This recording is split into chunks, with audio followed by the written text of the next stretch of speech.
Welcome back. I got a question by email recently from one of my students who is making the February baby sweater from Elizabeth Zimmerman's Knitter's Almanac.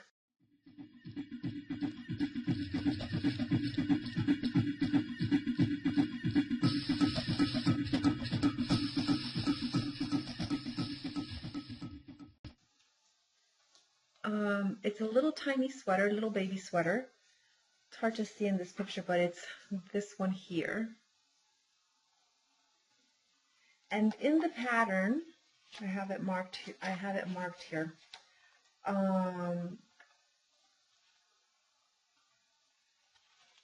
Actually, I thought I had it marked, but let me find it. A few baby things. Here we are.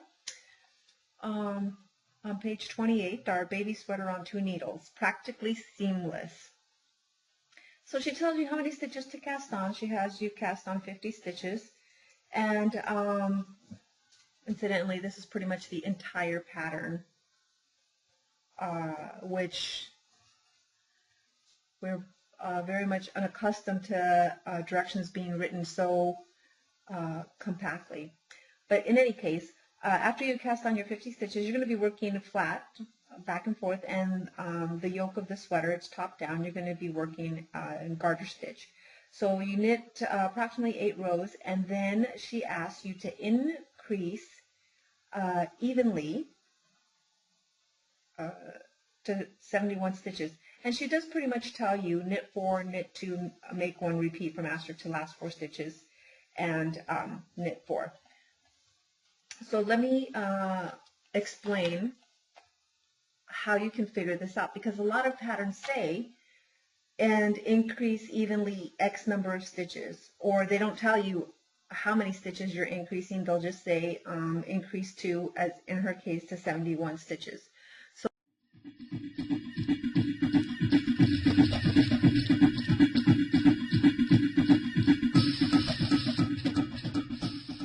your first thing that you have to do is figure out how many stitches you are going to need to increase. So in this case, we're going from 50 stitches to 71. So 71 minus 50, that is 21. So we need to add 21 stitches.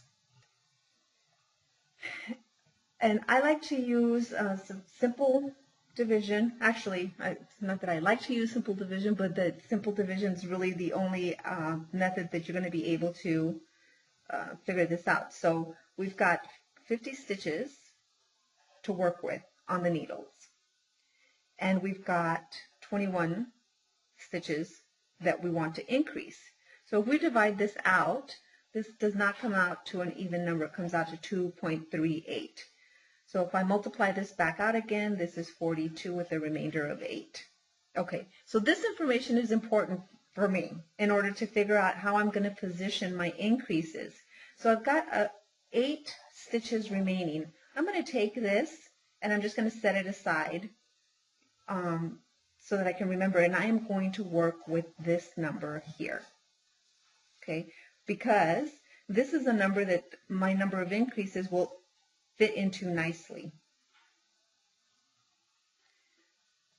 So I'm going to say to myself, I've got 42 stitches and I need to increase 21 stitches into this. So this is fairly easy because 21 goes into 42 twice. So what I'm going to do is I'm going to increase every 2 stitches, which is what she had us do. Knit 2, make 1. Well, for garter stitch, you can also do a knit front back. So because the purl ridge is really not going to show. So what I'm going to, my directions are going to be for my increase row.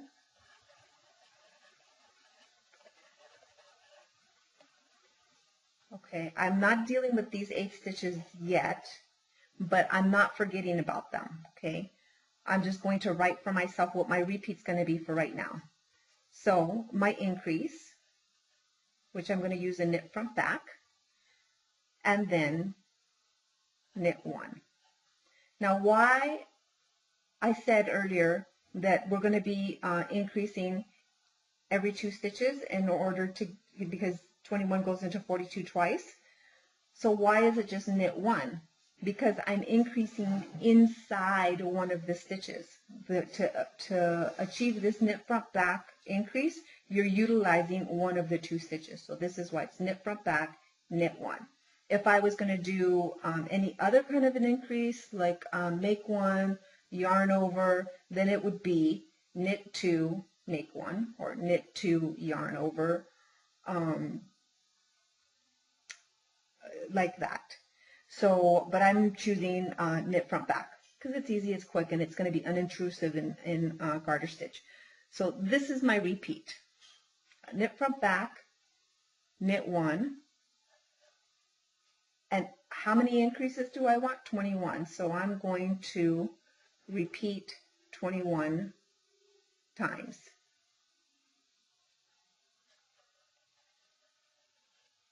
Okay. Now, what about these 8 stitches? Well, 8 is a lovely number. I can divide that by 2.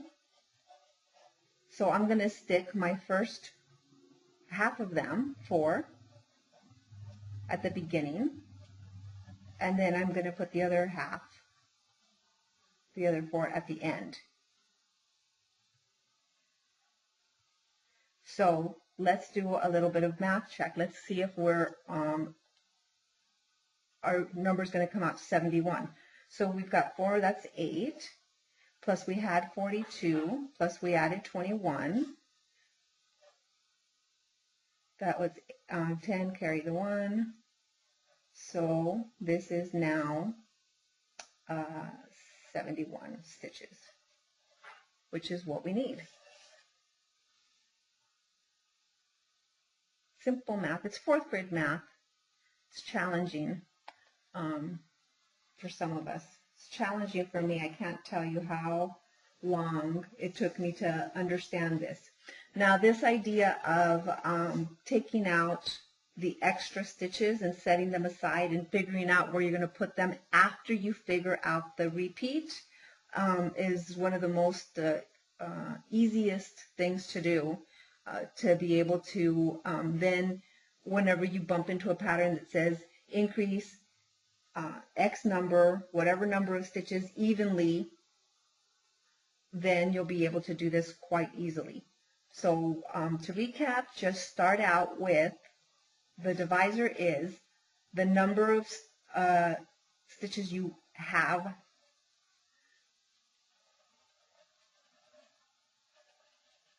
on the needle now. Okay? And then the number that you're going to be dividing into this is the number you need.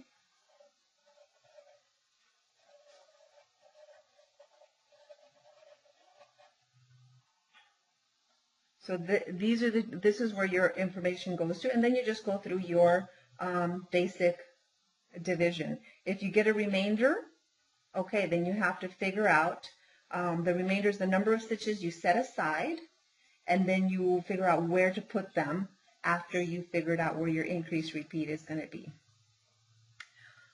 Okay, that was the Knitter's Math lesson for today, and I hope it was helpful. If you have any questions, please post comments. Join my knitting classes group on Facebook so that you can ask questions there, or email me. And I will see you in the next class.